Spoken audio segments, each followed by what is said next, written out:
CM Kejriwal bail పిటిషన్పై మధ్యాహ్నం 2 గంటలకు సీబీఐ ప్రత్యేక కోర్టులో విచారణ జరగనుంది.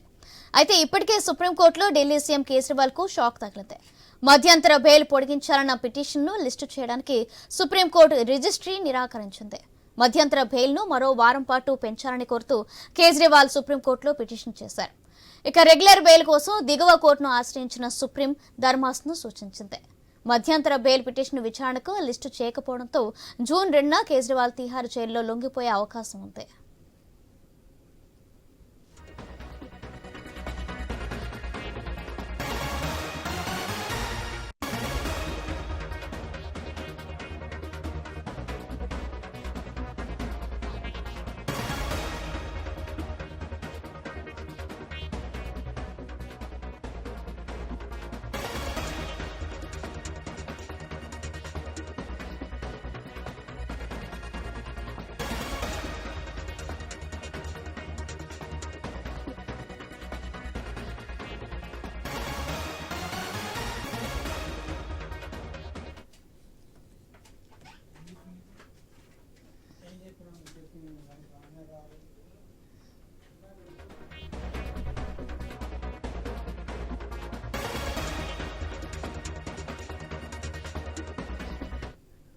సీఎం కేజ్రీవాల్ బెయిల్ పిటిషన్పై మధ్యాహ్నం 2 గంటలకు సీబీఐ ప్రత్యేక కోర్టులో విచారణ జరగనుంది.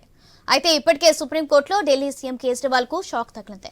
మధ్యంతర బెయిల్ పొడిగించాలన్న పిటిషన్ను లిస్టు చేయడానికి సుప్రీంకోర్టు రిజిస్ట్రీ నిరాకరించింది. మధ్యంతర బెయిల్ను మరో వారం పాటు పెంచాలని కోరుతూ కేజ్రీవాల్ సుప్రీంకోర్టులో పిటిషన్ చేశారు. ఇక రెగ్యులర్ బెయిల్ కోసం దిగువ కోర్టును ఆశ్రయించాలని సుప్రీం ధర్మాసనం సూచించింది. అయితే మధ్యంతర బెయిల్ పిటిషన్ విచారణకు లిస్టు చేయకపోవడంతో జూన్ 2న కేజ్రీవాల్ తిహార్ జైల్లో లొంగిపోయే అవకాశం ఉంది. రైట్, ఇదే అంశానికి సంబంధించి మరింత సమాచారం ఢిల్లీ నుంచి మా ప్రతినిధి రామకృష్ణ అందిస్తారు. రామకృష్ణ, ఇక కేజ్రీవాల్ బెయిల్ పిటిషన్ మీద సిబిఐ ప్రత్యేక న్యాయస్థానం రోజుబిని కోర్టులో విచారణ ఉంది. మధ్యాహ్నం 2 గంటలకు 2 గంటలకి విచారణ చేస్తారు. మరి విచారణలో బెయిల్ పిటిషన్ ఇప్పుడు బెయిల్ గాని రాకపోతే మాత్రం ఆయన కోర్టులో లొంగిపోవాల్సి ఉంటుంది. మరి తిహార్ జైలుకి వెళ్లాల్సి ఉంటుంది. అయితే ఇక సుప్రీం కోర్టులో కూడా ఒక బెయిల్ పిటిషన్ ఉంది. మరి ఆ బెయిల్ పిటిషన్ లో కానీ బెయిల్ వచ్చినట్టుగా అయితే మాత్రం ఆయనకి కొంత ఊరట కలిగే అవకాశం ఉంది. కాకపోతే ఇక్కడ కేజ్రీవాల్ చుట్టూ ఎన్ఫోర్స్మెంట్ డైరెక్టరేట్ సిబిఐ కూడా చాలా స్ట్రాంగ్ గా ఉన్న నేపథ్యంలో ఇక కేజ్రీవాల్ కి బెయిల్ ఎక్స్టెన్షన్ చేసే అవకాశం అయితే లేదని చెప్పేసి కూడా రాజకీయ వర్గాల నుంచి అందుతున్న సమాచారం.